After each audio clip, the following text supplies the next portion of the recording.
ओम श्री परमात्मने नमः। अथ दशमोऽध्यायः।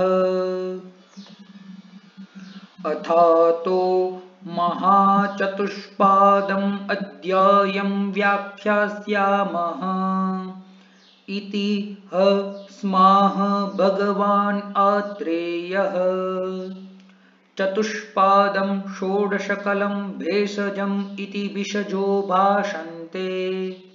यदुक्तं पूर्वाध्याये षोडशगुणम् इति तद्भेषजं युक्तियुक्तम् अलम् आरोग्याय इति भगवान् पुनर्वसुः आत्रेयः न इति मैत्रेयः। किं कारणं दृश्यन्ते हि आतुराः केचित् उपकरणवन्तश्च परिचारकसम्पन्नाश्चात्मवन्तश्च कुशलैश्च विषग्भिः अनुष्ठिताः समुत्तिष्ठमानाः तथा युक्ताश्चापरे म्रियमाणाः। तस्मात् भेषजम् अकिञ्चित्करं भवति। तद्यथा स्वभ्रे सरसि च प्रसिक्तम् अल्पम् उदकम् नद्यां वा स्यन्दमानायां पांशुधाने वा पांशुमुष्टिः प्रकीर्ण इति तथा अपरे दृश्यन्ते अनुपकरणाश्चापरिचारकाश्चानात्मवन्तश्चाकुशलैश्च विषग्भिः अनुष्ठिताः समुत्तिष्ठमानाः तथा युक्ता म्रियमाणाश्चापरे। यतश्च प्रतिकुर्वन् सिद्ध्यति प्रतिकुर्वन् म्रियते अप्रतिकुर्वन् सिद्ध्यति अप्रतिकुर्वन् म्रियते। ततश्चिन्त्यते भेषजम् अभेषजेन विशिष्टम् इति। मैत्रेय मिथ्या चिन्त्यते इति आत्रेयः। किं कारणं ये हि आतुराः षोडशगुणसमुदितेनानेन भेषजेन उपपद्यमाना म्रियन्ते इति उक्तं तद् अनुपपन्नं। न हि भेषज साध्यानां व्याधीनां भेषजम् अकारणं भवति। ये पुनः आतुराः केवलात् भेषजात् ऋते समुत्तिष्ठन्ते न तेषां सम्पूर्ण भेषजोपपादनाय समुत्थानविशेषो नास्ति। यथा हि पतितं पुरुषं समर्थम् उत्थानाय उत्थापयन् पुरुषो बलम् अस्य उपादद्यात् स क्षिप्रतरम् अपरिक्लिष्ट एव उत्तिष्ठेत्। तद्वत् सम्पूर्ण भेषजोपलम्भात् आतुराः ये च आतुराः केवलात् भेषजाद् अपि म्रियन्ते न च सर्व एव ते भेषजोपपन्नाः समुत्तिष्ठेरन्। न हि सर्वे व्याधयो भवन्ति उपायसाध्याः न च उपायसाध्यानां व्याधीनाम् अनुपायेन सिद्धिरस्ति न च असाध्यानां व्याधीनां भेषजसमुदायः अयम् अस्ति। न हि अलं ज्ञानवान् विषं मुमूर्षुम् आतुरम् उत्थापयितुं परीक्षकारिणो हि कुशला भवन्ति। यथा हि योगज्ञः अभ्यासनित्यः इश्वासो धनुः आदाय इषुम् अस्यन्नातिविप्रकृष्टे महति काये नापराधवान् भवति सम्पादयति चेष्टकार्यं।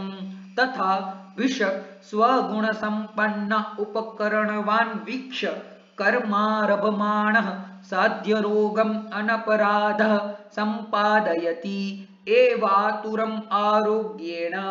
तस्मात् न भेषजम् अभेषजेन विशिष्टं भवति। इदं च नः प्रत्यक्षं यद् अनातुरेण भेषजेन आतुरं चिकित्साम क्षामम् अक्षामेण कृशं च दुर्बलम् आप्याययामः स्थूलं मेदस्विनम् अपतर्पयामः शीतेनोष्णाभिभूतम् उपचरामः शीताभिभूतम् उष्णेन न्यूनान् धातून् पूरयामः व्यतिरिक्तान् ह्रासयामः व्याधिन् मूलविपर्ययेणोपचरन्त सम्यक् प्रकृतौ स्थापयामः तेषां नस्तथा पूर्वताम् अयं भेषज समुदायः कान्ततमो भवति भवन्ति चात्र साध्यासाध्यविभागज्ञो ज्ञानपूर्वं चिकित्सकः काले चारभते कर्म यत्तत् साधयति ध्रुवम् अर्थविद्या यशो हानिम् उपक्रोशम् असङ्ग्रहम् प्राप्नुयान्नियतं वेद्यो यो साध्यं समुपाचरेत् सुखसाध्यं मतं साध्यं कृच्छ्रसाध्यम् अथापि च द्विविधं चाप्यसाध्यं स्यात् याप्यं यच्चानुपक्रमम् साध्यानां त्रिविधश्चाल्पमध्यमोत्कृष्टतां प्रति विकल्पो नत्वसाध्यानां नियतानां विकल्पना हेतवः पूर्वरूपाणि रूपाण्यल्पानि यस्य च न च तुल्यगुणो